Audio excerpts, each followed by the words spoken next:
Malam ini kita akan melanjutkan pembahasan kita tentang surat yang luar biasa.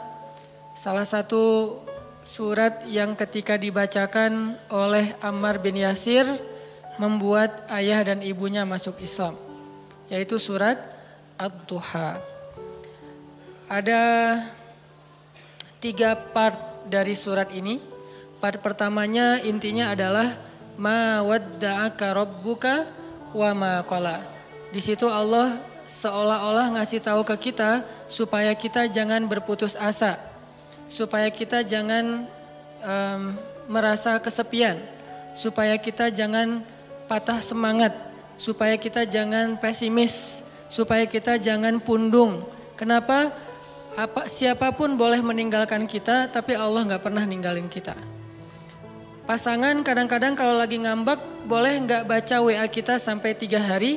Tapi Allah gimana pun kita bikin dosa, kita berdoa Allah masih dengar kita. Orang lain bisa aja ninggalin kita karena ada hal yang gak nyaman.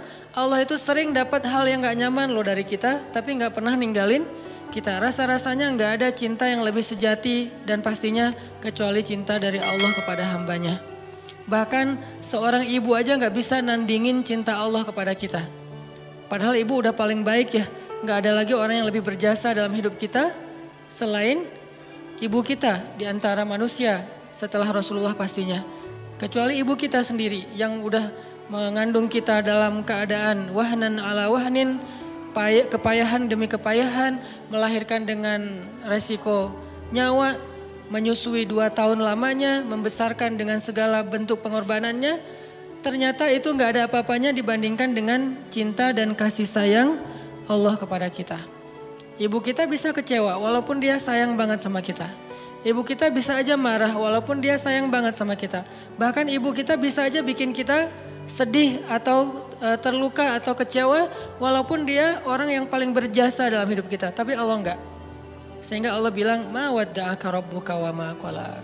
Ketika kamu merasa ditinggalkan oleh banyak orang, Allah enggak pernah ninggalin kamu. Ketika kamu merasa dicuekin oleh banyak orang, Allah gak pernah cuekin kamu.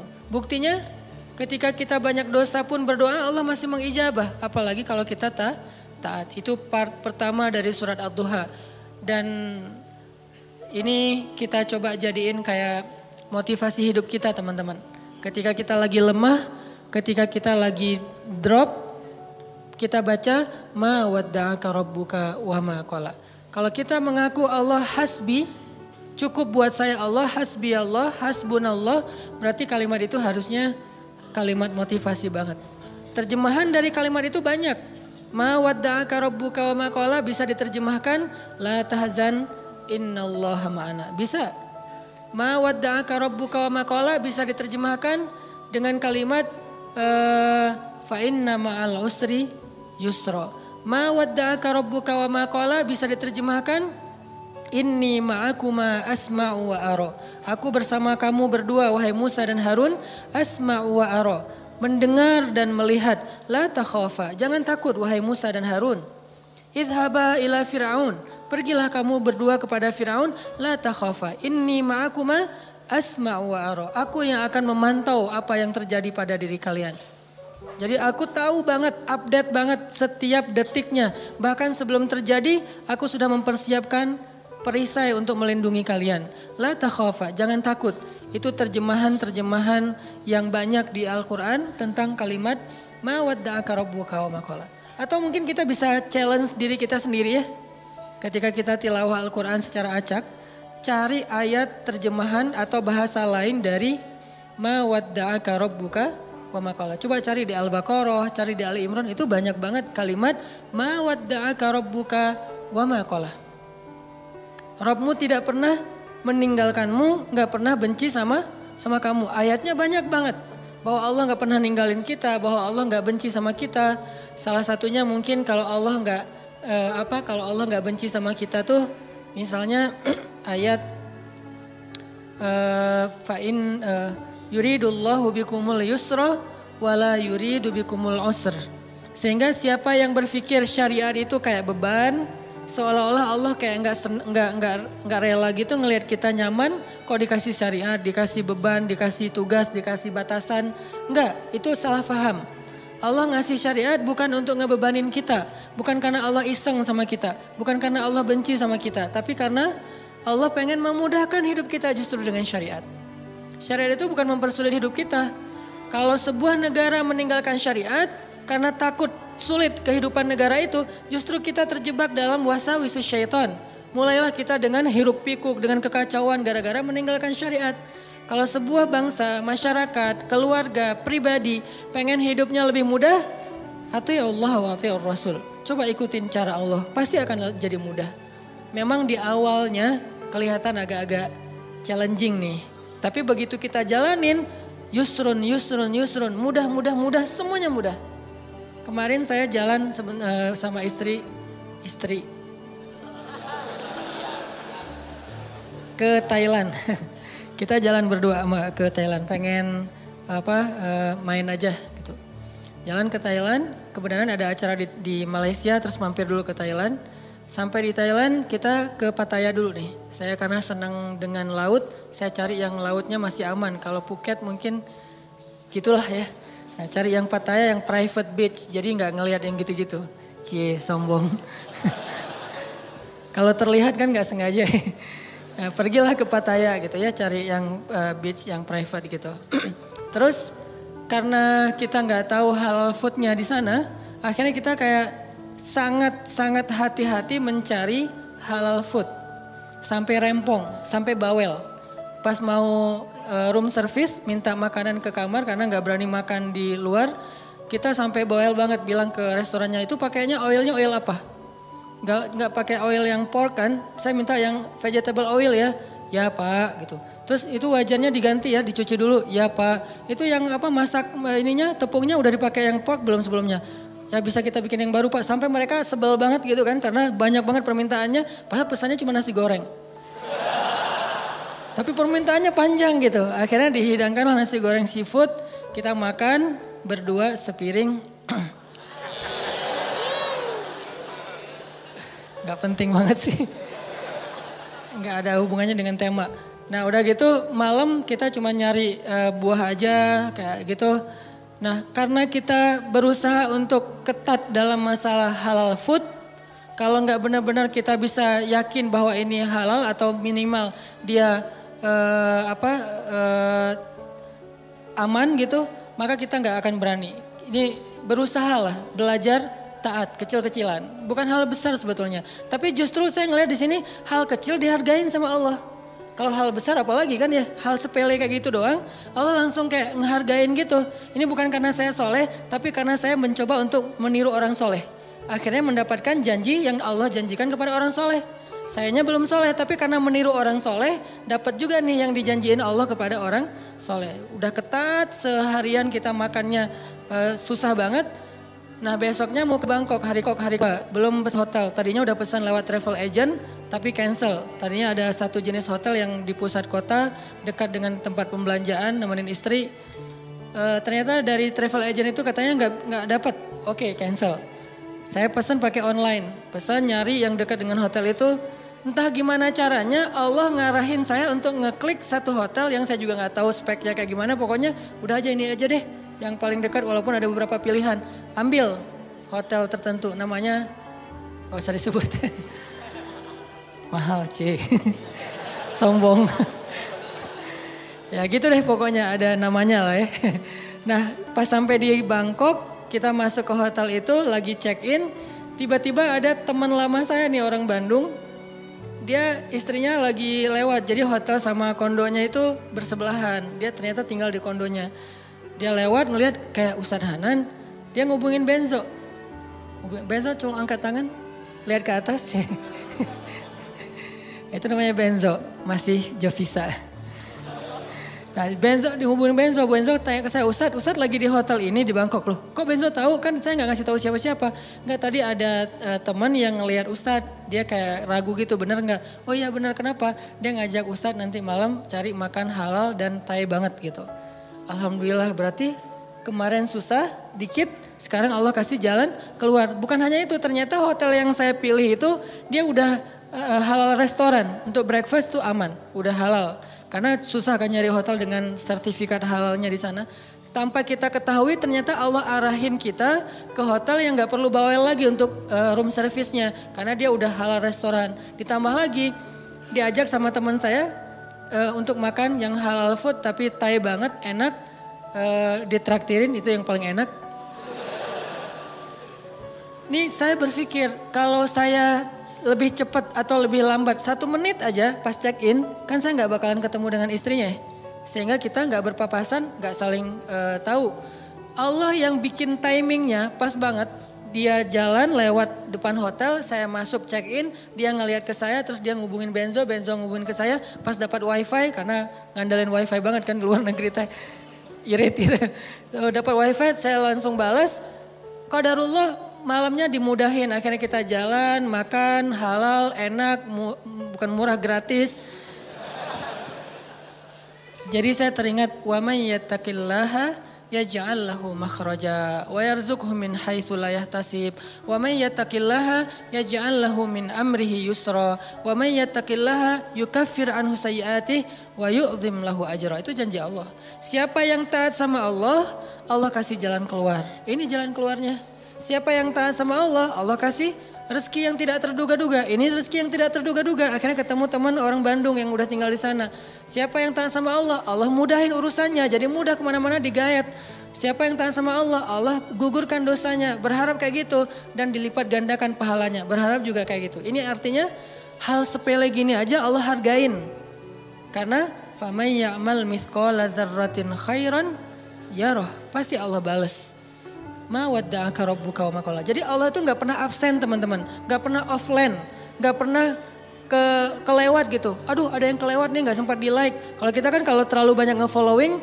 Akhirnya udah ketutup-tutup ya. Ketimpa sama yang baru posting gitu. Kadang-kadang karena saking banyaknya kita nge-following. Pasangan sendiri gak pernah di like. Kenapa? Dia posting ketimpa lagi. Kok kamu gak pernah nge-like postingan aku? Emang kamu posting? Kamu gitu banget ya sama aku? Akhirnya rame gitu kan ya. Padahal kita gak ngelihat, soalnya ketutup sama postingan yang baru-baru. Allah gak pernah gitu. Allah nge-following semua hambanya, bahkan lebih dekat daripada urat lehernya.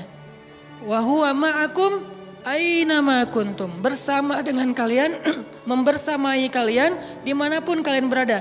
Tapi ketika kita post adegan-adegan kehidupan kita, gak pernah ada yang ketimpa dan kelewat sama Allah untuk di like, untuk dikomen, untuk di repost. Bahkan Umar di repost oleh Allah di Al-Quran kata-katanya. Ini artinya Allah la ta'khuduhu sinatun wala naum. Kulla yaumin huwa fi sya'an. Ma wadda'aka rabbuka wa ma qala. Ini jadi penyemangat teman-teman. Gak usah khawatir untuk taat. Kita bikin dosa aja Allah masih maafin kita. Apalagi taat, Allah pasti akan menghargai kita. Itu part pertama dari surat Ad-Duha. Part kedua, alam yajidaka yatiman fa'awa wa wajadaka dhallan fahada wa wajadaka ailan fa'aghna. 3 kalimat yang luar biasa itu menjelaskan arti dari ma wadda'aka rabbuka wa ma qala. Apa bukti bahwa Allah gak pernah ninggalin Nabi Muhammad? Kata Allah, alam yajidaka yatiman fa'awa. Bukankah dulu kamu lahir dalam keadaan yatim, lalu Allah kasih naungan? Kalau Allah ninggalin kamu, gak mungkin kamu bisa tumbuh dengan baik. Kalau Allah benci sama kamu, maka dibiarin aja kamu terlunta-lunta dalam keadaan yatim. Wa wajadaka dhallan fahada. Bukankah kamu dulu pernah tersesat di jalan, mau ke suatu negeri tapi kamu salah ngambil jalan di tengah padang pasir, akhirnya gak tahu arah ke tujuan. Kalau Allah benci sama kamu, gak akan dikasih tuh petunjuk ke negeri yang kamu tuju. Gak akan diarahin kamu untuk sampai kepada destinasi yang kamu tuju. Bukti Allah, ma wadda'aka rabbuka wa ma qala. Alam yajidaka yatiman fa'awa wa wajadaka dhallan fahada wa wajadaka ailan fa'aghna. Nanti kalau kemarin saya bahas alam yajidaka yatiman fa'awa versi Nabi Muhammad, yang belum kebahas itu versi Nabi Musa ya. Versi Ibrahim, versi Ismail, versi Isa, versi Yahya, versi Maryam. Itu semuanya ayat-ayat tentang kisah-kisah tentang alam yajidka yatiman ya Maryam, alam yajidka yatiman Yahya, alam yajidka yatiman Isa, alam yajidka yatiman Ibrahim, alam yajidka yatiman Musa, alam yajidka yatiman. Semua hamba-hambanya fa'awa, Allah kasih naungan. Baca kisah-kisah Al-Quran untuk memahami maksud alam yajidka yatiman fa'awa. Terutama kisah Yusuf. Alam yajidka yatiman fa'awa. Yatim gimana? Yatimnya Yusuf. Yatim di dalam sungai, di dalam sumur. Gak punya siapa-siapa. Ayahnya gak tahu di mana keberadaan anaknya. Kakak-kakaknya udah gak peduli dengan adiknya. Yatiman fa'awa. Fa'awa pertama ditemukan oleh para musafir. Fa'awa kedua masuk ke dalam istana. Dan seterusnya dan seterusnya. Alam yajidka yatiman fa'awa. Insya Allah nanti kita lanjutkan lagi pembahasan surat Ad-Duha ini. Ini bukan cuma tafsir ya teman-teman, tapi ini tadabbur. Saya berusaha untuk menganalogikan dengan kehidupan kita supaya kita bisa menjadikan ayat itu sebagai motivasi hidup kita. Barakallah, kita lanjutkan setelah sholat Isya. Bismillahirrahmanirrahim. Teman-teman yang dirahmati Allah Subhanahu wa taala, kita lanjutkan pembahasan kita tentang surat Ad-Duha. Alam yajidka yatiman fa'awa wa wajadaka dhallan fahada wa wajadaka ailan fa'aghna. Kalimat alam yajidka yatiman fa'awa itu adalah kalimat pembuktian. Seolah-olah Allah ngomong ke kita tuh gini, kamu gak ingat dulu ketika kamu pernah gini, siapa yang nolong kamu? Emangnya kamu gak ingat dulu ketika kamu pernah terpuruk, siapa yang buat kamu bisa survive? Ketika kamu hampir celaka, siapa yang menyelamatkan kamu? Ketika kamu gini, siapa yang menolong kamu dan seterusnya. Jadi alam di sini Allah pengen ngingetin kita. Jadi kalimat alam adalah kalimat permintaan dari Allah supaya kita ingat-ingat lagi nih. Pengalaman hidup kita, ada yang pengalamannya sampai ekstrim, second life misalnya. Hampir celaka, terus bisa selamat. Ada yang pengalamannya masalah hutang, ada yang pengalamannya hampir bunuh diri tapi gak jadi gara-gara diputusin. Ada yang macam-macam kan pengalaman orang mah ya. Nah itu kalimat alam yajidka yatiman. Yajidka itu Allah mendapati kamu dalam status gak ada apa-apa sebetulnya. Kita tuh awalnya gak punya apa-apa, bukan siapa-siapa. Gak bermodalkan apapun. Allah yang fa'awa, fahada, fa'aghna. Itu terjadi kepada kehidupan kita masing-masing. Kalau dalam bahasa kisah Nabi, fa'awa di masa Abdul Muthalib, fa'awa di masa Halimah, fa'awa di masa Abu Thalib, dan fa'awa di masa Khadijah. Ini semuanya bentuk-bentuk fa'awanya Allah kepada Rasulullah SAW. Kalau kita terjemahin ayat itu dengan kisah Nabi Musa, alam yajidka yatiman fa'awa, itu bisa teman-teman temuin di surat Toha dan surat Al-Qasas. Nanti di dalam surat-surat itu Allah ngejelasin tentang gimana dulu Nabi Musa dihanyutkan ke sungai Nil. Walaqad mananna 'alaika marratan ukhra idh awhayna ila ummika ma yuha أن اقذفيه في التابوت فقذفيه في اليم فليلقه اليم بالساحل يأخذه عدو لي وعدو له وألقيت إليك محبة مني ولتصنع على عيني. Ketika Allah mengilhamkan kepada ibu Musa, wahai ibu Musa, hanyutkanlah bayimu di sungai Nil kalau pengen selamat. Pengen selamat, jangan kamu simpan di rumah, jangan kamu rawat sendiri, jangan kamu bawa lari ke hutan. Hanyutkan ke sungai Nil, supaya selamat dari siapa? Dari Firaun. Ini perintah Allah. Kadang-kadang Allah ngasih kita perintah dalam hidup itu gak logis. Menyelamatkan bayi kok malah dihanyutkan ke sungai Nil. Kenapa gak dibawa lari aja ke dalam hutan, lalu ke pantai, lalu... Lupa. Kenapa nggak umpetin aja di rumah gitu? Kenapa nggak bikin rumah aja di yang jauh, atau mungkin ibu dan keluarga Musa ngungsi aja ke Madian misalnya, ke luar negeri? jadi orang yang lari dari negeri Firaun, kenapa nggak gitu aja yang lebih logis? Kenapa malah selamatkanlah bayimu dari Firaun dan tentaranya dengan cara hanyutkan ke Sungai Nil. Itulah hidup. Tidak semua perintah Allah itu kadang kita mengerti di awal, teman-teman. Kita cukup tahu bahwa ini perintah Allah, sami'na wa ata'na. Kalau pengen bahas lebih dalam lagi untuk cari tahu hikmahnya, silakan. Tapi jangan tunggu sampai kita ngerti hikmahnya baru sami'na wa ata'na, kelamaan. Akhirnya kita kehilangan banyak sekali kesempatan dapat kebaikan dari Allah. Justru biasanya Allah ngasih kejutan ketika kita ngambil challenge-nya Allah. Iman challenge, akidah challenge, tauhid challenge. Challenge-nya apa? Lakukan perintah Allah walaupun menurut logika kita agak aneh. Misalnya tinggalkan pekerjaan itu. Ya Allah, pekerjaan inilah yang bikin saya bertahan hidup selama ini. Saya beli rumah, beli mobil, saya punya tabungan sekian. Gara-gara kerjaan ini, udah tinggalin aja. Terus nanti saya kerja apa? Tenang, Allah yang gantiin. Terus gimana Ustadz? Jalannya dari mana Ustadz? Allah tahu jalannya, kita doang yang gak tahu. Kalau kita gak tahu bukan berarti Allah gak tahu kan? Kita yang gak tahu, Allah tahu. Karena Allah alimun, basirun, khabirun. Maha tahu, maha melihat, maha teliti, latifun, sami'un. Allah maha kuasa. Jadi kalau kita gak tahu caranya bukan berarti dia gak bisa. Serahin aja sama Allah. Ketika kita serahin sama Allah, Allah gak mungkin ngecewain kita. Kenapa? Allah gak pernah ngecewain hamba. Kita aja ke teman kalau udah diserahin satu amanah, kita berusaha untuk bikin dia terkesan, nggak sampai bikin dia kecewa. Apalagi Allah. Hanyutkan bayimu ke Sungai Nil supaya selamat dari Firaun. Setelah Allah kuatkan hati ibunya, akhirnya karena ibunya soleha, hanyutin bayinya ke Sungai Nil. Berharap selamat dari Firaun. Cuman nggak bisa lepas juga, pakai kakaknya. Kakaknya yang jadi pengintai gitu, nyari tahu adiknya hanyut kemana.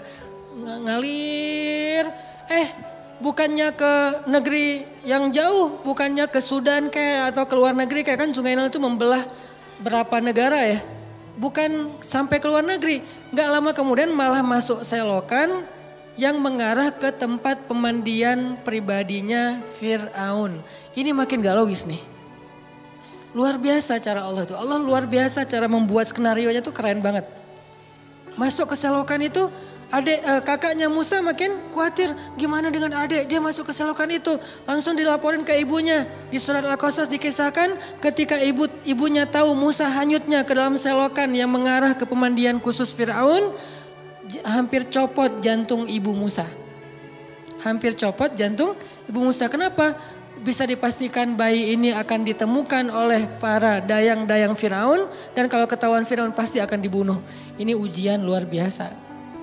Tapi ini challenge-nya justru di situ. Ketika kita berhijrah, ketika kita ngikutin cara Allah, awalnya terlihat, ya Allah kok gini ya? Kok jadi gini ya? Kok malah masuk ke selokan ini ya? Kan gitu ya, ada kejutan-kejutan kecil gitu. Awal-awal kita berhijrah. Baru aja kita halalin putusin. Akhirnya putusin, dia langsung jadian sama orang lain. Kan itu berat banget ya. Dia kayak mudah banget gitu move on dari kita. Padahal kita mutusin itu cuman gertak doang biar dia mau halal gitu. Siapa yang takut kata dia. Akhirnya jadian sama orang lain. Itu tuh berat banget. Saya tahu rasanya. Jadi masuk ke selokan itu. Udah gitu ke sungai kecil. Ditemuin sama dayang-dayang Firaun dikasih kepada istri Firaun. Qadarullahnya Allah udah kasih persiapan bahwa istri Firaun belum punya anak. Sehingga ketika dibuka tuh tabut, keranjang yang ada bayi Musa dibuka dilihat oleh istri Firaun. Allah bilang di surat Toha, wa alqaitu ilaika mahabbatan minni. Aku masukkan untukmu cinta dariku. Maksudnya apa? Tiba-tiba istri Firaun jatuh hati kepada bayi Musa. Siapa yang bikin dia jatuh hati? Allah. Sebagaimana Halimatus Sa'diyah jatuh hati kepada bayi Muhammad untuk menyusuinya secara gratis, begitulah istri Firaun jatuh hati kepada bayi Musa dan mau mengangkatnya sebagai anak tanpa bertanya siapa dan dari mana asal usulnya. Wa alqaitu ilaika mahabbatan minni. Gini cara Allah nolong hambanya. Fa'awanya tuh Allah datangkan orang yang mencintai kita. Tiba-tiba ada aja yang anggap kita kayak keluarga barunya. Pernah kan kita merantau, tiba-tiba di perantauan kita nggak kenal siapa-siapa, dapat keluarga yang sebetulnya dia nggak kenal dengan kita, dia nggak tahu background kita, basic kita dari mana asalnya. Pokoknya dia tiba-tiba kayak sayang aja gitu sama kita. Saya di Mesir juga gitu, tiba-tiba ada aja orang Mesir yang sayang sama saya sehingga dianggap kayak anak angkatnya. Kamu kalau butuh apa-apa bilang ya, kamu kalau butuh apa-apa bilang. Setiap awal bulan, dan beliau siapa? Profesor lah gitu, dosen Al-Azhar. Kan banyak banget kemudahan gara-gara ada dosen, profesor, senior. Kayak Allah jadikan tertarik kepada saya, senang. Kamu kalau butuh apa-apa bilang ya. Terus pas awal bulan dapat gaji langsung datengin. Nah, kamu udah beli buku? Belum, kasih aja. Udah sih, cuman kayak kurang aja gitu kan ya. Belum, wah ini beli buku, kasih beli buku. Terus kalau dia lagi panen, di Mesir itu namanya adas. Adas itu kayak kacang hijau kita tapi warnanya oranye. Jadi fungsinya kayak kacang hijau menghangatkan tubuh, bagus, biji-bijian. Kalau lagi panen adas, dia langsung bawa beberapa karung ke rumah tuh. Nih adas buat kalian, panen anggur, panen apa, segala macam buah-buahan di kebun dia tuh dibawa ke rumah kita. Kenapa? Wa alqaitu ilaika mahabbatan minni. Allah yang bikin dia jatuh hati kepada orang ini. Sehingga akhirnya istri Firaun langsung jatuh hati kepada bayi Musa. Firaun enggak, karena Allah sudah mengunci hatinya. Bukan karena Allah mengunci hatinya, belum sih. Karena hatinya keras, maaf salah, jangan disensor. Karena hatinya keras. Karena Allah gak akan mengunci hati seseorang sebelum Allah utus Nabi kan. Karena hatinya keras, jadi dia gak akan bisa disentuh dengan cinta. Firaun tetap marah kepada Musa yang masih bayi. Ini pasti nih anak Bani Israel yang dibuang supaya gak terbunuh nih. Gua bunuh nih sekarang. Jangan-jangan kata istrinya Firaun, dan dia ngebujuk suaminya dengan manja gitu. Gak pakai cantik sih, manja doang gitu. Akhirnya Firaun gak jadi ngebunuh Musa. Selamat Musa di satu adegan. Udah gitu gak lama kemudian Musa lapar. Musa kehausan. Wa wajadaka ailan fa'agna. Gimana caranya keluarga Firaun bikin audisi. Siapa yang bisa menyusui bayi Musa dikasih dinar, dirham, emas, perak. Dikasih tempat kedudukan yang tinggi di dalam istana. Punya gelar ningrat. Dikasih rumah di dalam istana yang sangat bagus. Dari sekian banyak perempuan-perempuan yang ingin menyusui Musa, semua ditolak sama Musa. Karena kenapa?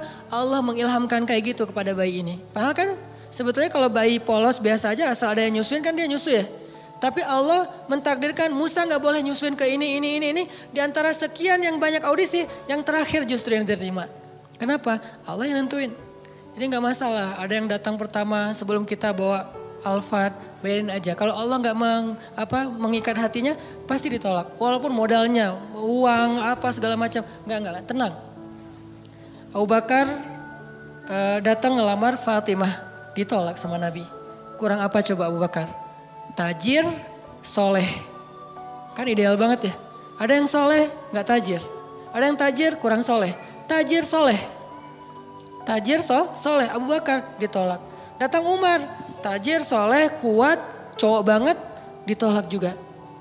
Ali awalnya, aduh Abu Bakar aja ditolak, Umar aja ditolak, apalagi saya nih.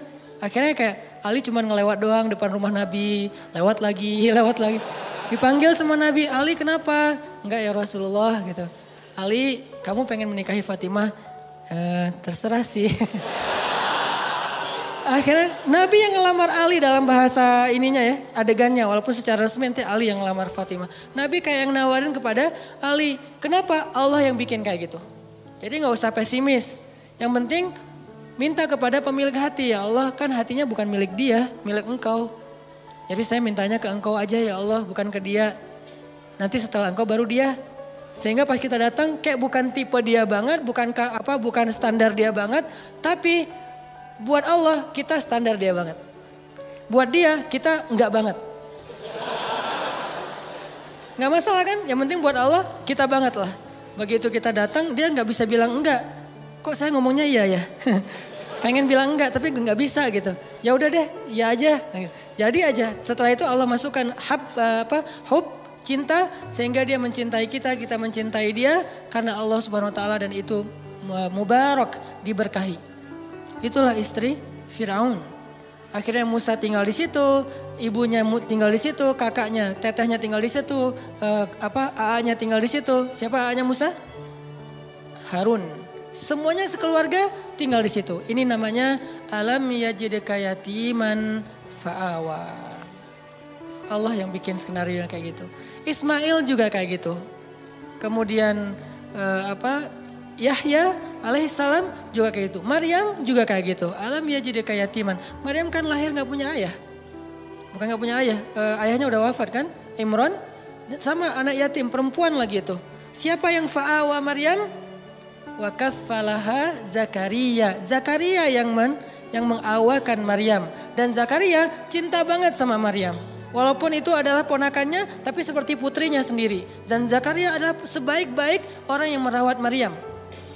Walaupun ayahnya soleh banget, tapi ada yang lebih daripada ayahnya. Ayahnya orang soleh, Zakaria nabi. Sehingga Allah ingin Maryam ini dirawat bukan oleh ayahnya yang soleh, tapi oleh pamannya yang nabi, yaitu Zakaria. Ini cara Allah teman-teman. Sehingga itu menjadi bukti ma wadda'aka rabbuka wa ma qala. Andalin Allah aja deh. Kita mau hijrah, kita mau ganti kerjaan, kita mau dapetin pasangan, kita mau punya anak, kita mau. Udah bilang aja sama Allah. Ada mau apa aja bilang aja sama Allah. Selama yang kita inginkan itu kebaikan, Allah malu untuk gak mengabulkan keinginan kita. Gak mungkin gak dikabulkan, pasti. Kenapa saya bilang pasti? Allah sendiri mengatakan, uji budak da'watad da'i idza da'an. Kalau ada yang berdoa sama aku, curhat sama aku, ujib. Aku pasti akan nge-replay, akan ngerespon, akan ngejawab, akan nge-read. Gak mungkin enggak. Pasti dibalas sama Allah SWT. Kalau teman, pasangan, geng gak ngebalas WA, biasalah itu. Tapi kalau Allah gak mungkin enggak. Pasti di-read langsung dibalas sama Allah. Cuman balasnya Allah apa? Kadang dibalas dengan yang sama persis dengan yang kita minta. Kadang dibalas dengan yang lebih baik dari yang kita minta. Yang enggak dikasih yang sebaliknya yang buruk dari yang kita minta. Enggak mungkin. Kalau enggak sama lebih baik. Antara dua itu. Dan dua-duanya untung. Alam yajidka yatiman fa'awa. Nanti wawajadaka dhallan. Wawajadaka dhallannya Nabi. Mungkin teman-teman pernah dengar penjelasan dari Ustadz Abdul Somad. Saya pengen membandingkan aja. Kalau Nabi kasusnya kayak gitu. Pernah tersesat di sebuah perjalanan dari Mekah ke daerah Syam. Kemudian Allah tunjukkan jalan supaya sampai ke kota yang dituju. Nah kalau Nabi Musa pernah juga tuh. Kapan? Pas Nabi Musa gak sengaja ngebunuh orang Mesir. Orang Mesir berantem sama orang Bani Israel. Cuman orang Mesirnya kayak zalim gitu. Dia terlalu sombong. Akhirnya didorong sama Musa meninggal kan. Walaupun Musa gak sengaja sih. Dorong, kamu apa-apaan sih? Mati kan. Musa juga kaget. Kenapa nih? Gitu. Kayak gak sengaja gitu. Jangan-jangan setan. Akhirnya Musa bilang, ya Allah bukan kerjaan saya, kerjaan setan. Jadi boleh kan nyalahin setan. Bilang setan, salah saya apa? Ya salah kamu setan gitu.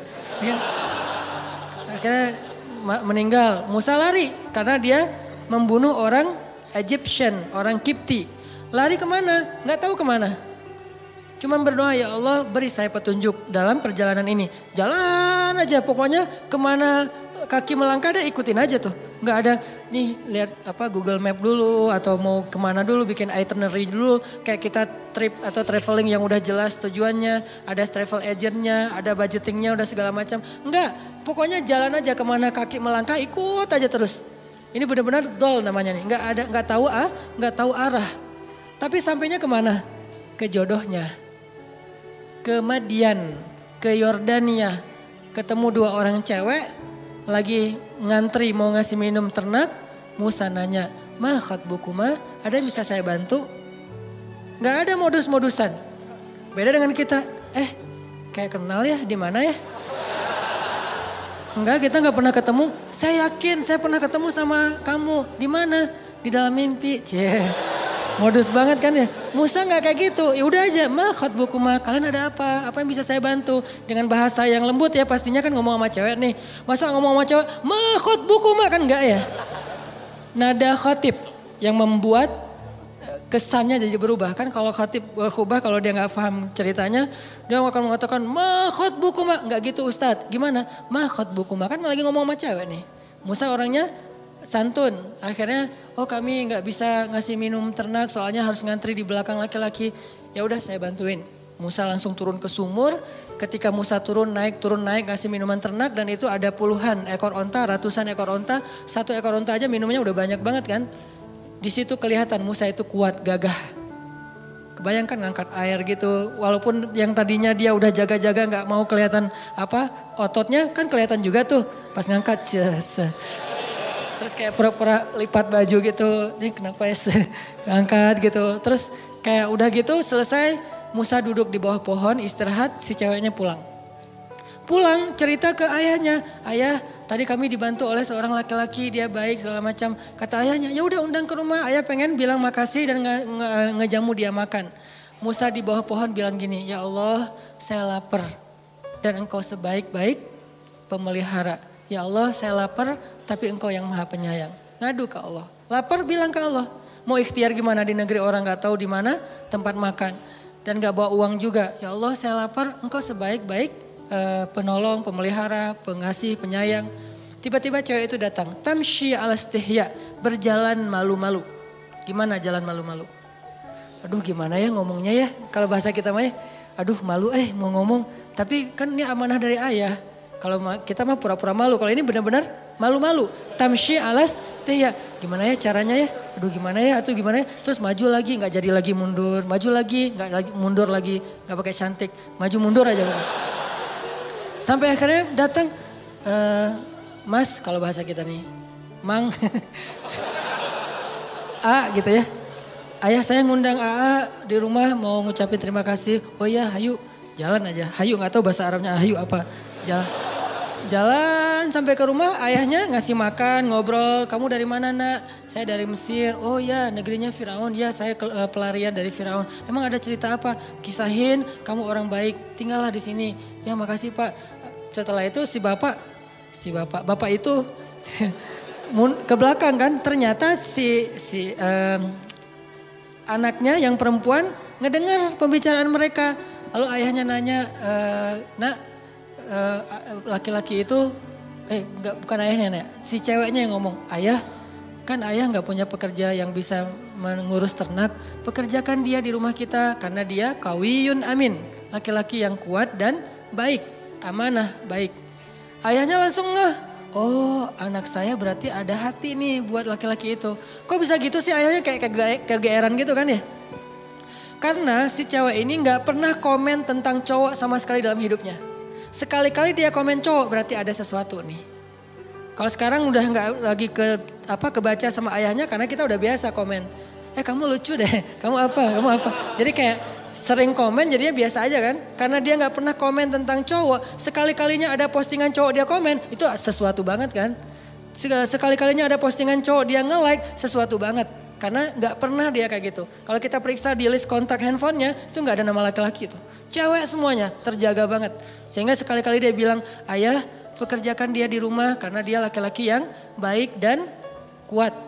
Ayahnya langsung nangkep. Oh anak saya berarti tenang dengan laki-laki itu. Musa maukah kamu menikahi putriku?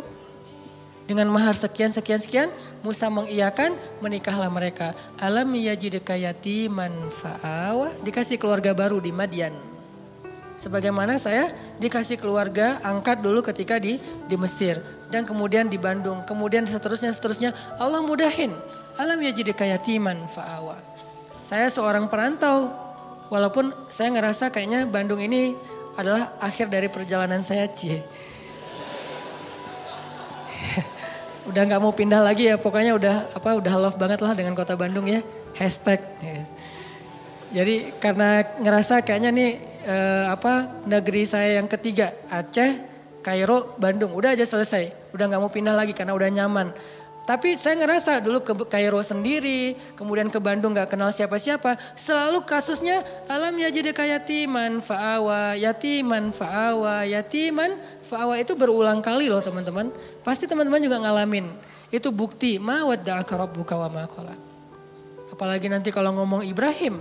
Pas beliau diusir oleh ayahnya dari Irak ke Palestina. Bukankah itu juga terlunta-lunta, terkantung-kantung? Dolan, agna, wajadaka ail. Jadi udah yatim, dol, Ail. Udah gak punya siapa-siapa, bingung juga mau kemana, lapar gak punya apa-apa. Tapi kemudian fa'awa, fahada, fa'agna. Sehingga Ibrahim yang tadinya seorang dalam keadaan yang tidak tahu apa-apa datang ke Palestina. Sampai di Palestina Ibrahim menjadi orang paling kaya di Palestina. Apa ukuran kekayaan Ibrahim di Palestina? Ukuran kekayaan Ibrahim di Palestina, setiap malam Ibrahim menyembelih 100 ekor onta untuk para tamu. 100 ekor onta. Satu ekor onta harganya sebutlah 50 juta kali 100. Satu malam dia ngeluarin uang 5 miliar ya? 5 miliar benar? 5 miliar setiap hari loh teman-teman. Ada nggak di antara kita yang ngeluarin uang 5 miliar setiap hari buat tamu? Sehingga bisa dibilang Ibrahim itu bapak perhotelan dalam sejarah manusia. Dia yang pertama bikin konsep hotel. Hotel gratis tapi. Buat siapa? Visitornya siapa? Orang-orang yang mau berziarah ke Masjid Al-Aqsa. Ibrahim yang menjamu mereka. Ngasih hotel dengan kualitas bintang 5. Terus juga buffetnya itu udah free flow. Setiap saat mereka bisa makan. Dan satu hari minimal 100 ekor onta. Itulah kekayaan Ibrahim. Dan itu berarti Ibrahim menjamu sekian ribu tamu setiap hari. Dan ini manajemennya gak gampang loh. Pasti ada suppliernya, pasti memberdayakan bisnis-bisnis lokalnya. Jadi Ibrahim itu benar-benar bisa memberdayakan warga Palestina semuanya jadi sejahtera dengan kerjaan perhotelannya di Masjid Al-Aqsa. Gratis semuanya. Ibrahim yang bayarin. Sekaya itu Ibrahim teman-teman. Padahal datangnya gak punya apa-apa. Fa'agna, Allah yang mengkayakan Ibrahim. Semua cerita para anbiya itu sebetulnya bisa dikaitkan dengan alam yajidaka yatiman fa'awa wa wajadaka dhallan fahada wa wajadaka ailan fa'agna. Apalagi Adam, lebih yatim lagi kan? Jatuh dari langit, gak punya siapa-siapa. Satu-satunya yang dia punya itu juga gak tahu di mana. Kekasihnya Hawa. Bagaimana caranya? Allah yang menunjukkan mereka sehingga ketemu setelah sekian tahun mencari akhirnya ketemu juga. Nah ini artinya teman-teman ma wadda'aka rabbuka wa ma qala. Part ketiga yang akan kita tuntaskan malam ini. Fa'ammal yatim fala takhar wa ammas sa'ila fala tanhar wa amma bi ni'mati rabbika fahaddis. Kalimat 3 ayat terakhir ini itu kayak nerusin 3 ayat sebelumnya. Alam yajidaka yatiman fa'awa fa'ammal yatima fala takhar. Wa wajadaka dhallan fahada wa ammas sa'ila fala tanhar wa wajadaka ailan fa'agna wa amma bi ni'mati rabbika fahadis. Jadi kayak pasangan-pasangan ayat. Bukankah Allah mendapatimu dalam keadaan yatim lalu Allah kasih kamu keluarga? Makanya kalau ketemu anak yatim jangan kamu bersikap semena-mena kepada mereka. Karena Allah juga mendapatimu yatim wahai Muhammad. Sehingga Nabi Muhammad sayang banget sama anak yatim. Dan sangat dekat kepada orang yang sayang kepada anak yatim. Sehingga Nabi mengatakan orang yang mencintai anak yatim nanti di akhirat bersamaku itu seperti jari telunjuk dengan jari tengah ini. Dekat banget. Jadi kita bakal punya rumah bersebelahan satu klaster sama rumah Nabi. Kan seru banget ya. Punya rumah satu klaster sama rumah Nabi. Dan klaster itu klaster terbaik di surga. Yang satu butir debunya lebih mahal daripada dunia dan seisinya. Bukan 1 meter tanahnya. 1 butir debunya lebih mahal daripada dunia dan seisinya. Enggak ada lagi klaster wilayah tanah yang lebih baik daripada klasternya Nabi nanti di surga. Dan siapa yang sayang kepada anak yatim, yang sangat peduli kepada anak yatim. Anak yatim di sini usia sebelum dia mampu berusaha. Kalau 25 tahun terus dia jomblo gitu, terus dia kayak gitu. Itu modus ya. Ustadz dia tuh masih yatim loh. Ayahnya udah meninggal sekian tahun. Jadi saya kayak fa'awa gitu Ustadz ya. Ya boleh lah ya. Yang penting niatnya baik. Jadi siapa yang sayang sama anak yatim. Nanti dia akan disediakan rumah satu klaster dengan Rasulullah SAW. Jadi dia kayak bertetanggaan gitu sama Nabi SAW. Ketemu sama Nabi duduknya di sebelah Nabi. Ketemu sama Nabi duduknya satu majelis sama Nabi. Ini fa'ammal yatima fala taqhar. Jangan semena-mena sama anak yatim. Dulu di zaman Nabi ada cerita seorang sahabat namanya Abu Lubabah. Abu Lubabah ini punya pohon korma di sebelah rumah anak yatim. Tapi dia gak rela gitu kalau kormanya dimakan sama anak yatim. Korma yang udah jatuh. Sehingga suatu hari anak yatim lagi makan korma jatuh. Dari mulutnya diambil sama Abu Lubabah. Ini bukan punya kamu, ini punya saya. dilaporin ke Rasulullah. Terus Rasulullah nawarin, ya Aba Lubabah, kamu mau gak punya kebun di surga yang pohon kormanya kamu berjalan di bawah naungannya 100 tahun belum keluar dari dahannya. Saking gedenya pohon korma di surga. Mau gak kayak gitu Abu Lubabah? Mau ya Rasul, caranya gimana? Wakafkanlah pohon kormamu untuk anak yatim. Gimana ya Rasul, itu pohon korma kesayangan saya banget. Itu saya ada kenangan gitu. Maaf ya bukan gak mau. Dia kayak beralasan gitu gak mau nyerahin pohon kormanya untuk wakaf anak yatim. Akhirnya Nabi gak maksa orangnya. Ya udah gak apa-apa, pergi aja. Tiba-tiba datang sahabat yang lain namanya Abu Lubabah. Dia bilang, ya Rasulullah ada apa Abu Lubabah? Tadi saya mendengar Rasulullah nawarin sesuatu kepada Abu Dahdah yang kedua. Ada apa Abu Dahdah? Saya tadi dengar Nabi nawarin sesuatu ke Abu Lubabah, tapi dia nolak. Ya, emang kenapa? Kalau saya ngambil itu boleh nggak ya Rasulullah? Boleh, siapapun, kebaikan itu untuk siapa aja. Ya udah, tunggu ya Rasulullah. Langsung dia pergi ngejar Abu Lubabah. Ya Abu Lubabah, ya Abu Lubabah. Abu Lubabah nungguin. Ya Abu Dahdah, ada apa? Kamu tahu kan kebun kurma saya di Madinah? Siapa yang tidak tahu kebun kurma milik Abu Dahdah? Satu kebun kurma ada 600 pohon kurma. Mata air sendiri, ada vilanya, luas banget kebunnya. Dan kebun itu paling subur. Yang lain panen setahun 2 kali, yang ini 3 kali setahun. 4 bulan sekali panen. Teman-teman kalau mau berhitung, satu pohon kurma sekali panen itu lebih dari 100 kilo.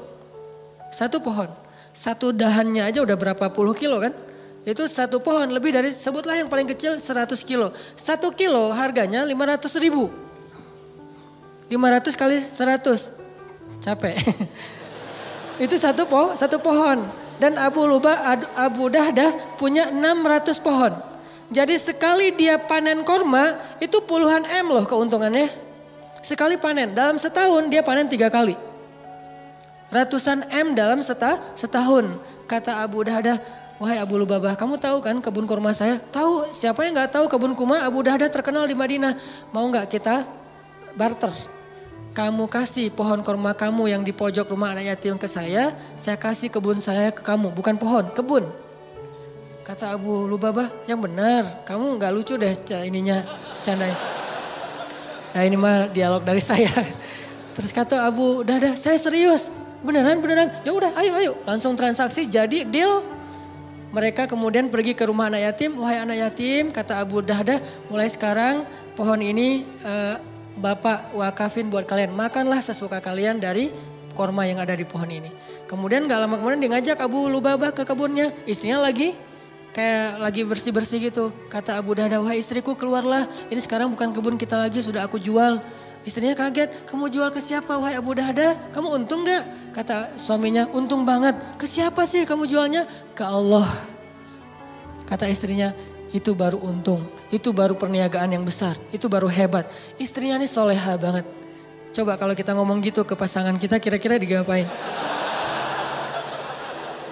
Didoain ya. Semoga kamu cepet. Ini istri yang soleha. Ini buat cewek-cewek ya. Kadang-kadang suami itu kalau lagi semangat, kadang-kadang kan suka nggak mikir ya, kasih aja. Nah kalau dia lagi gitu, tapi tetap ada batasannya juga. Cuman dengan kualitas iman Abu Dahdah dan istrinya itu emang luar biasa, inspiring banget. Istrinya malah bahagia, ya saya udah keluar. Wah, sekarang jadi milik siapa? Abu Lubabah. Silakan Abu Lubabah. Mereka pergi meninggalkan kebun itu sama sekali nggak nyesal. Cerita ini didengar oleh Rasulullah SAW dan Nabi mengatakan, duh betapa luasnya kebun Abu Dahdah di dalam surga. Aku melihat kebun Abu Dahdah itu mudhamatan, lebat sekali warnanya hijau tua di dalam surga. Ini makna dari fa'ammal yatima fala taqhar. Sebegitu besarnya penghargaan Allah kepada orang yang menyantuni anak yatim. Terus angle yang kedua adalah al-jaza min jinsil amal. Balasan itu sesuai dengan jenis amal. Jadi kalau dia pengen dapat fa'awa, alam yajidka yatiman fa'awa, pengen dapat itu, maka caranya fa'ammal yatima fala taqhar. Siapa yang menyantuni anak yatim, Allah santuni. Siapa yang menaungi anak yatim, Allah naungi. Siapa yang meringankan hajat anak yatim, Allah ringankan hajatnya. Al-jaza min jinsil amal itu berlaku di surat Ad-Duha. Jadi itu bukan kaidah fikih akal-akalannya ulama. Karena ulama ketika membuat sebuah rumusan fikih atau persepsi fikih itu berlandaskan pemahaman mereka terhadap ayat dan hadis kan. Ayatnya salah satunya fa'ammal yatim fala taqhar. Hasilnya alam yajidka yatiman fa'awa.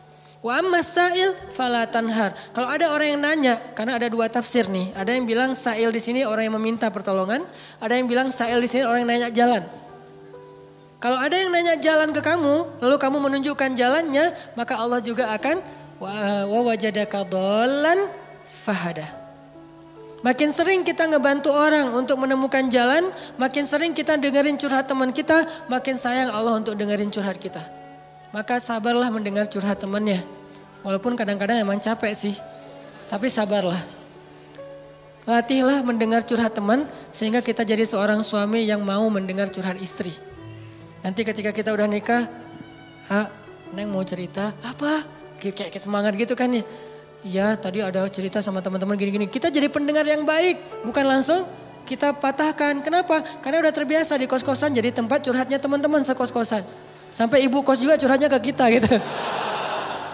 Iya itu yang kamar sebelah suka telat aja bayar kos-kosan. Ya bu, saya juga gitu ya bu. Kamu gak apa-apa soalnya kamu udah dengerin curhat. Gitu. Ya pokoknya jadi orang yang wa ammasa'ila fala tanhar. Jadi kalau ada orang yang nanya ke kita, minta pertolongan ke kita, kita berusaha untuk membantu dia, Allah juga akan berusaha membantu kita. Contohnya Nabi SAW.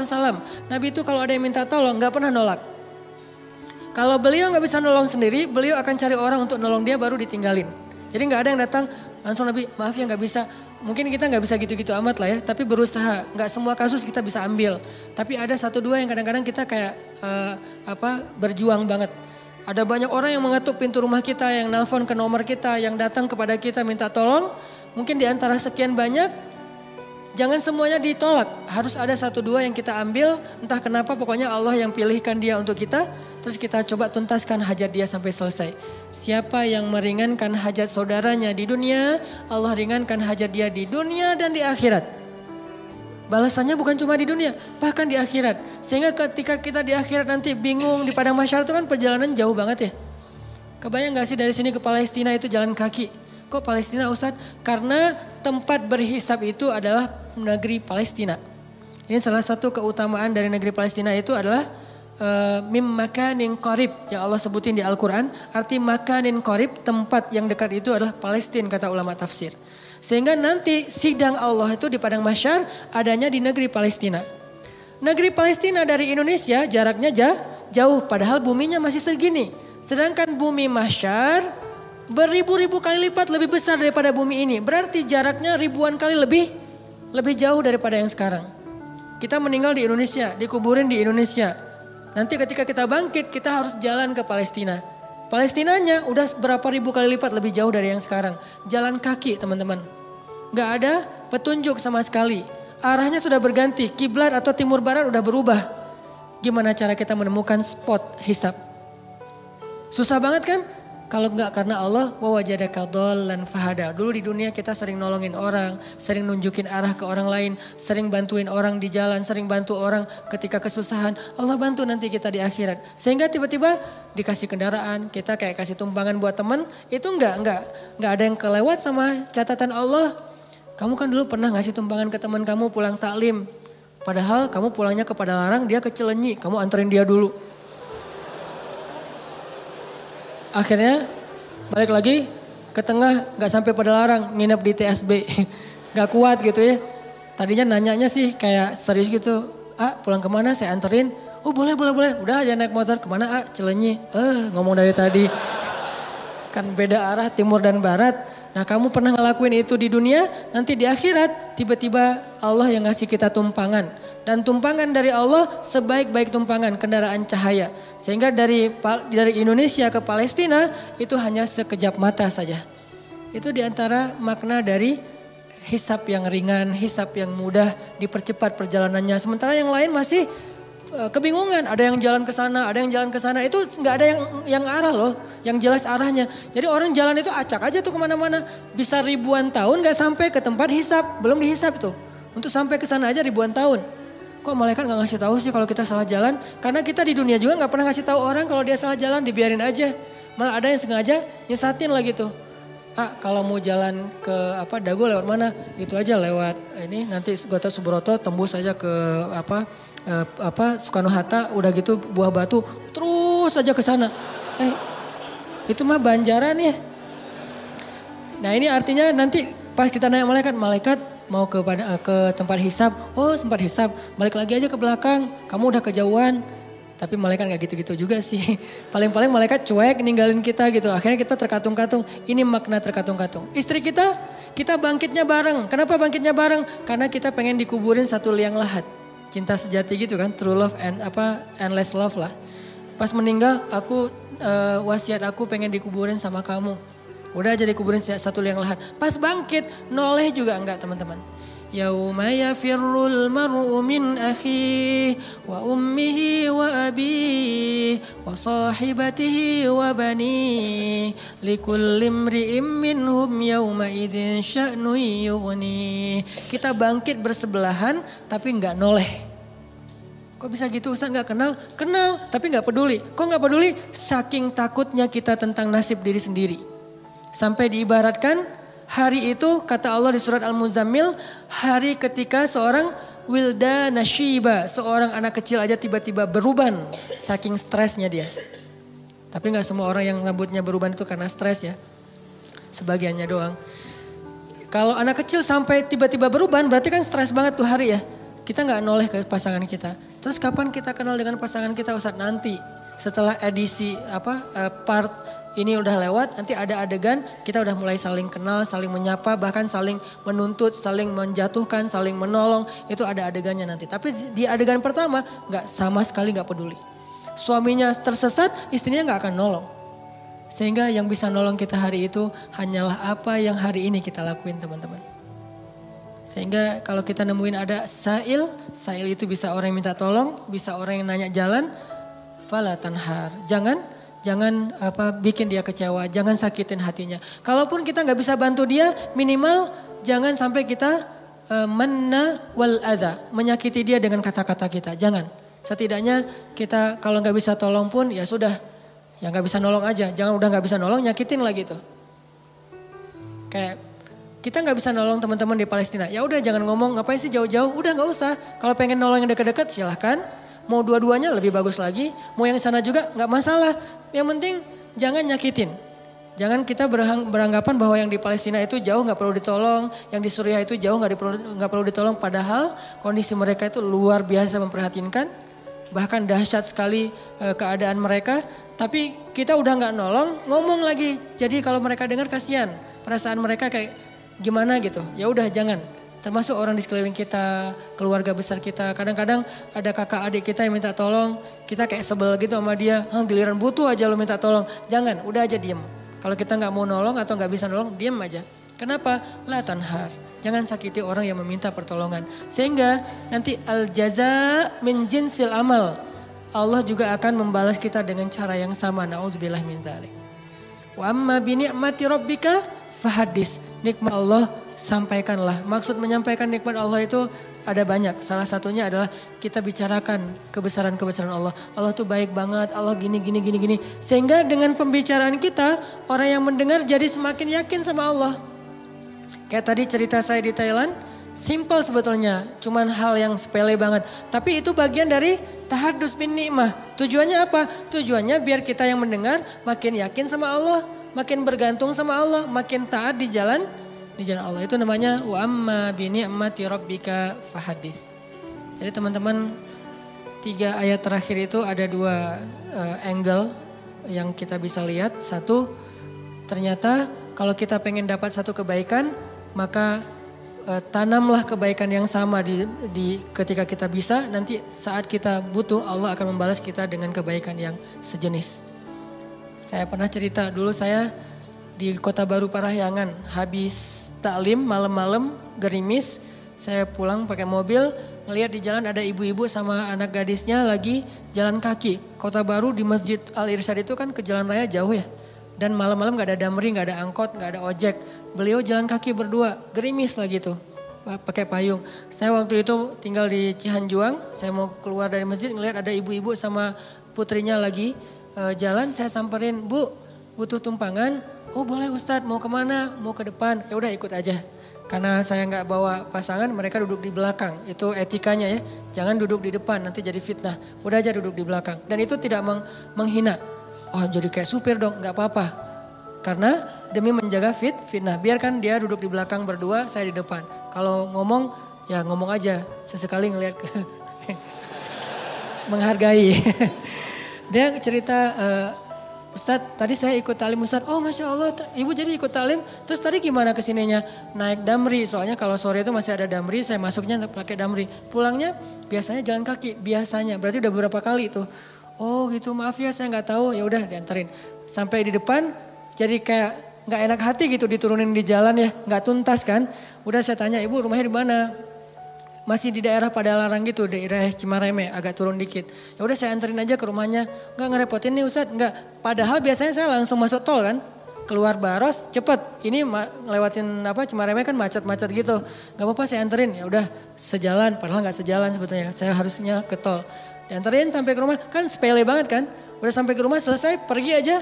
Besok-besoknya sebulan kemudian saya naik jembatan Pasupati itu ke arah Paster. Ban motor saya bocor. Pas di atas, bukan bocor, habis bensin. Saya lagi tight banget jadwal hari itu, gak sempat ngisi bensin. Saya pikir masih sampai lah ke Pasteur, kan ada pom bensin tuh. Paksain aja, pas di atas, pas habis. Mati aja, saya dorong. Baru berapa detik saya dorong, tiba-tiba datang anak muda. Nyamperin, Mas mau di step gitu. Oh boleh, di step aja mana didorongin. Pakai motor dia sampai ke pom bensin, akhirnya saya bisa ngisi bensin. Saya jadi teringat, dulu saya pernah nolong orang di jalan. Sekarang Allah nolong saya di jalan. Dan itu timingnya tuh pas banget. Kalau dia lebih cepat sedetik, udah gak ngelihat saya di belakang. Kalau saya lebih lebih lambat sedetik, dia gak ketemu. Allah yang bikin timingnya, saya pas habis bensin dia datang. Kalau saya lebih cepat setengah jam, saya udah sampai ke pom bensin dorongnya kan ya. Gak ketemu dia, jadi pas banget baru berapa detik dorong dia datang. Dan dia, maaf lupa saya ceritanya, bukan di step, dia bawa selang gitu kan, saya lupa ceritanya. Dia bawa selang bukan di step, berarti 2 kali kejadiannya, 1 kalinya di step, udah kebiasaan. Pasti ada yang nolong lagi nih, kan saya kemarin habis nolong orang, GR gitu kan sama Allah. Benar ada yang nolong, jadi ada yang di step, yang ini bawa selang. Kan jarang banget ada anak muda kemana-mana bawa selang gitu kan. Pak kenapa? Dia ngelihat ban nggak kempes, habis bensin ya? Iya, di sini saya ini. Dia sedot, terus masukin hanya untuk bisa sampai ke pom bensin. Kan itu jarang banget, mungkin 1/1000 dan pas lagi timingnya. Allah yang membuat seperti itu. Kalau orangnya ada di sini atau nonton, barakallah jazakallah khair. Sering saya cerita nih, mudah-mudahan jadi kebaikan buat dia. Artinya teman-teman benar-benar al jaza min jinsil amal. Balasan itu sesuai dengan jenis amal. Kalau kita pengen dibalas, ya Allah mudahin dong cara saya untuk dapetin jodoh. Mudahin orang lain untuk dapetin jodoh. Caranya gimana? Jadi mak comblang mungkin.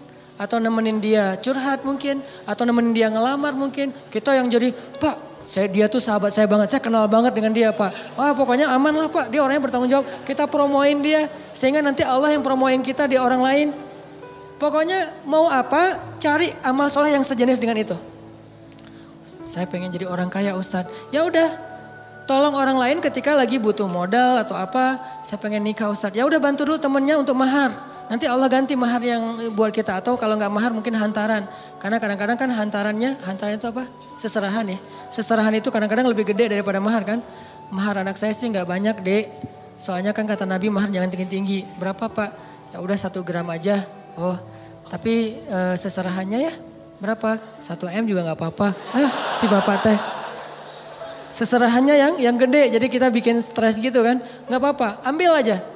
Jangan menyerah ketika ditawarin 1 M, 10 M, 100 M. Ambil, itu angka gede di kita, tapi kecil di Allah loh. Jangan pikir kita yang bakalan bayar, Allah yang bayarin. Dek, maharnya standar biar gak beda sama kakaknya ya. Bukan bapak mau mempersulit adik, bapak tahu adik penghasilannya pas-pasan. Ini bapak menghina atau lagi apa sih? Tapi emang biar dia nggak jauh banget, nggak jomplang banget sama kakaknya. Kakaknya dulu sih 3 M, dia 2 M juga nggak apa-apa. Boleh Pak? Kamu sanggup? Insya Allah Pak. Kerja apa? Allah yang kasih kerja. Gitu. Semangat. Siapa tahu nanti setelah kasih saya waktu 1 tahun Pak. 1 tahun? Ya oke 1 tahun. Bekerja semaksimal mungkin 1 tahun. Biarkan mereka ngelihat kesungguhan kita. Setelah 1 tahun mungkin kita nggak dapat 1 atau 2 M. Tapi dapat kasihan dari dia. Ya ini serius nih ternyata. Ya udah deh, Adek dapat berapa? Dapat Pak 2 apa? 20 juta gitu. Ya udah nggak apa-apa, dicicil ya tapi ya. Karena kamu udah berusaha, ya udah jadi deh. Karena dia ngelihat kita kayak tanggung jawab, serius, wah pantang menyerah. Itu kan akhirnya gol. Kan yang penting gol. Soal gimana caranya Allah lebih tahu. Pokoknya kalau dikasih tantangan, ambil. Setelah itu gimana Ustaz? Serahin ke langit. Allah mudahkan semuanya. Kalau di tangan kita pasti susah. Logika kita pasti nggak nyambung. Tapi di sisi Allah, ala kulli syai'in qadir. Allah maha kuasa atas segala sesuatu. Mudah-mudahan surat Ad-Duha ini mulai kebayang sama kita sehingga bisa jadi ayat motivasi buat hidup. Insya Allah di pertemuan yang akan datang kita akan bahas surat yang lain. Mungkin nanti saya akan pilih surat apa yang kayaknya mudah banget untuk kita jadikan motivasi. Kita coba mulai bahas surat-surat supaya apa yang kita dapetin di Rabu malam ini benar-benar bisa jadi bahan renungan, bahan motivasi, bahan membersihkan hati, bahan untuk mendekatkan diri kepada Allah Subhanahu wa taala.